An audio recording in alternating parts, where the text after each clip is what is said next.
welcome to the Dreyway. I'm glad you're here. You need to be here because we got things we got to talk about. Yeah. And guess what? I got a show just for you today, so stay right there. We got a lot to talk about. Let's get started. Let's go.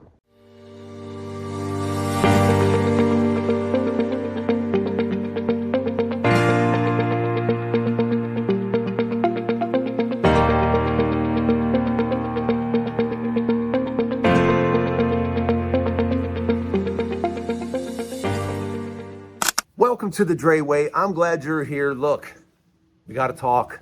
We got to talk. Yeah. Who am I? Well, I'm Drayton Nay. I'm your host. And this is the Dreyway. And we got to talk. We got to talk because Florida sucks. I think it's time somebody said it. Florida sucks, but Florida is playing a very important role. Yes.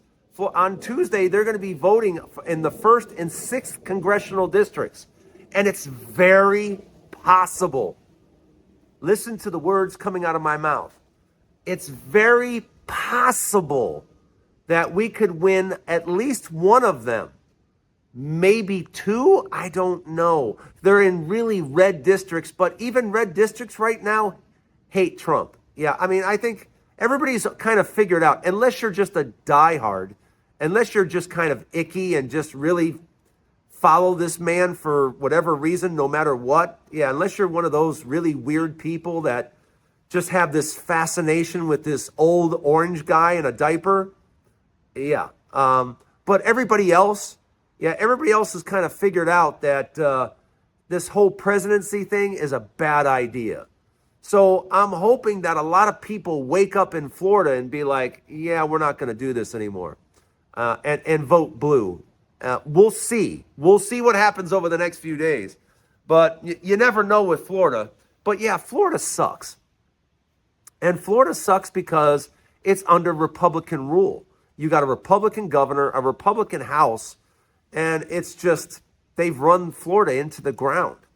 And now I'm curious to see what happens to Florida over the next few years, short of a complete economic crash. Because that's what's coming for Florida. People have properties in Florida right now they can't give away. Condos, many people have these condos. Hate to break it to you, but they're worthless. Nobody wants to pay for them. It's kind of like back in 2008, 2009, when people had boats and just untied them and let them go. They just said, yeah, I don't want to pay the dock fee anymore. I'm just going to let the boat go. That's kind of what's going on in Florida right now. You've got condos that people think are worth $300,000-$400,000 with $1,000 HOAs, and people are like, yeah, I don't want to pay $1,000 HOA. No, thanks. Plus, I got to pay the taxes. Plus, I have to insure it. Yeah, no, I don't want to do that. So yeah, your $400,000 condo is probably worth about $100,000, if that. If you can find someone for $100,000 to take it. And I know what you're saying. You're saying, oh, things go down, things go up. Yeah, not. I don't think so this time for Florida. If I was a betting man, I would say get out of Florida permanently. And I say that because while Florida may be an attractive place to go ahead and visit, you want to go spend 3 days and enjoy a particular beach, you want to go to Siesta Key or something like that, I can understand. But to live in Florida now, you need your head examined. You got to be absolutely crazy.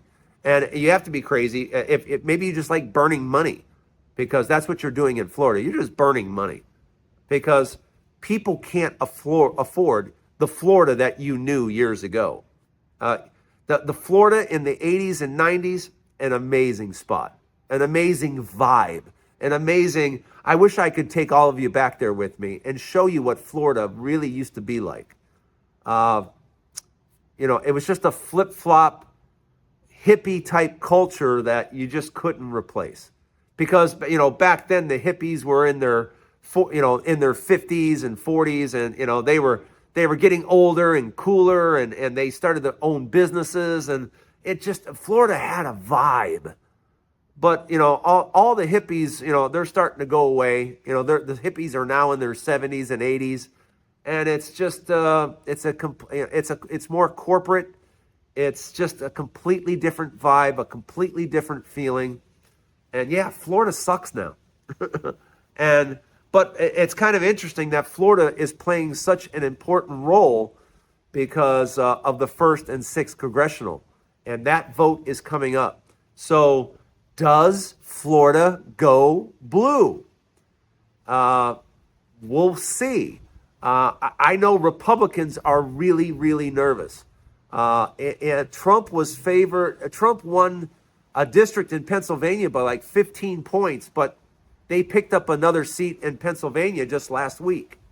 So here are 2 seats coming up. Trump won, I guess, the sixth congressional district. I think he won it in that. I think he won the district by 30 points. And to think that right now that they're saying that the race is tied there. What a shift in 2 months. And it's a big shift for a big reason. Trump has been president a little over 2 months, and it's been a catastrophe. It's been a disaster. And that's because he's a horrible person and a terrible president because he has no idea what he's doing. So the fact that Florida is in such play tells you the people's sentiment right now and how people feel, especially after the Signal Gate and the fact that none of these people, none of them, Pete Hegseth, why has he not been asked to step down and step down immediately? Why? Why would you continue to have this moron anywhere near? Let me know what you think. Let me know what you guys think. And the thing I want you to let me know is, do you think Florida in the 1st and 6th congressional districts, do you think we pick up 1 blue? Do we pick up 2 blue? Or do both go red? Let me know what you think in the comments. 1 blue, 2 blue, or 2 red? Let me know in the comments. And welcome to the Dreyway. We're just getting started, so stay right there. And don't forget, hit the subscribe button. You do realize every single day that you don't hit the subscribe button, food is left off the table for a puppy somewhere. Yeah, you're literally letting puppies starve because you don't hit the subscribe button. If you hit the subscribe button, puppies are fed everywhere. But if you don't, they miss a meal. Stay right there. I got more for you. Well, we got government spending numbers. Yes, we got government spending numbers. And guess what? Guess what? Guess what? You'll never guess. Go ahead. Guess what? Guess what? Guess what? Yeah, that isn't what I was going to say. In the first 2 months, government spending is way up. Yeah. Congratulations, Donald Trump. You come in and you slice and dice and you spend more money. Yeah. See, that's why I love it when people say, oh, I vote Republican for fiscal responsibility. That's bullshit. That's not a thing. That's a thing in your head. That's not real. Republicans spend even more money. They are not fiscally responsible whatsoever. They never have been. Never, ever, ever, ever, ever. Talk about a Republican president, and I'll talk about their crazy spending. Because that's what they do. They spend like crazy. Yeah. So I don't want to hear anything about it. So the numbers just came out. I think they're up like 7% from last year. And I have a question. What is the government doing that they're spending more money than ever? I mean, to have spending going up that quickly, that fast, what is it you think they're doing? Yeah, I want you to understand many of the things that Republicans say, many of the things that Republicans believe is not real. It's completely made up. Just like, I don't care how far you go back, whether you go back to Nixon, whether you go back to Reagan, doesn't matter what Republican president you're talking about. They increase spending. It's what they do. And they do it because they're in power. And that's all Republicans care about, is being in power. And the moment they are in power, they abuse that power.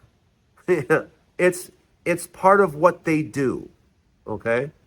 So just know this, that the numbers are in, and in the first 2 months, government spending is way, way higher. So for all you people out there that thought, this government spending was going to be under control, yeah, it's not. And for all of you that thought that this was going to be a good idea, let me talk to you for a moment. You thought someone that has no government experience, you thought someone that did such a lousy job last time would do a good job bringing in somebody that wasn't voted for and has zero government experience. None. Elon Musk has no government experience whatsoever. And you think it's a good idea to have Elon Musk going through the government like he's some type of expert, and he's got no idea. He has absolutely no idea. And so how does that benefit the United States? How does that make the United States better? Because right now, there is nothing they are doing to make the United States any better. And that's the thing that upsets me the most, is that every single time, this is like hitting the pause button. And we try to keep our ground, because we know we're not moving forward with Republicans in charge. This country isn't going to be made any better whatsoever. America is only going to suck while Donald Trump is president. America is going to be looked at poorly around the world. There is no one looking at us fondly right now because Donald Trump is president. So we are not moving this country forward over the next 4 years. We're going to try to stay in place, but we're probably going to lose ground to the rest of the world because the rest of the world is moving forward. But we're not doing that. We're not moving forward. We're lucky to keep our ground. Because I guarantee you, just like every single Republican president prior, we're going to have to pick up the pieces when Donald Trump is done burning the White House to the ground. And believe me when I tell you, when Donald Trump leaves office this time, the White House again will be burning to the ground. Because that is what Donald Trump does. Donald Trump is not successful at anything. He just borrows money and bankrupts a thing, and it's just a complete maze of bad business, just bad business. And for some reason, he convinced enough Americans that I'm a great businessman, although he's shown no proof of that whatsoever. Yeah, I'm a great businessman. Like a great businessman knows anything about government. They don't. But let me know what you think in the comments. Don't go anywhere. I have a final thought. I was looking today at F-150 trucks. And I've talked about this many times, but I saw it today. I saw a mid-level F-150 truck the other day. And I saw that it cost $65,000. And I started to think about all the things in the United States that you have to buy, and the amount of money it costs just to, the amount of money it costs just to own a car today is staggering. When you put in the cost of the car, along with the maintenance, with the fuel, with the insurance, it is really, really expensive anymore just to own a car. And some of the car payments that I hear people have, $1,000, $1,200, $1,500 car payment. And I'm thinking to myself, are you out of your mind? $1,200, $1,500 for a car? I just don't. And insurances now. When you stop and think about how ridiculous insurance is now, health insurance cost, staggering. Auto insurance, staggering. Health insurance, staggering.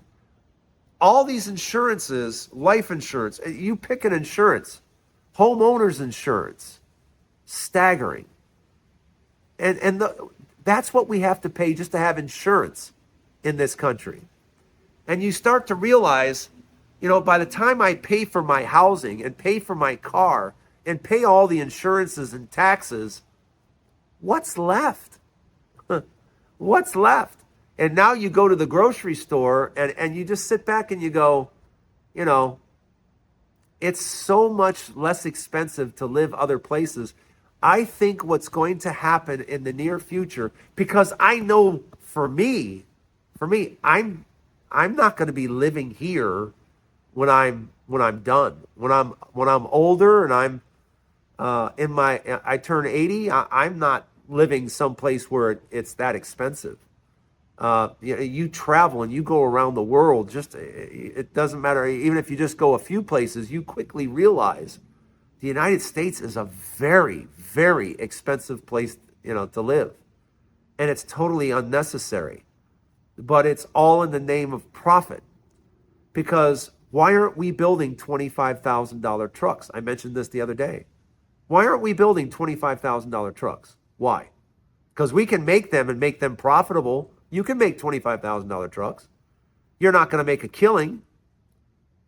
But that's what the market demands right now. Same thing with $250,000 houses.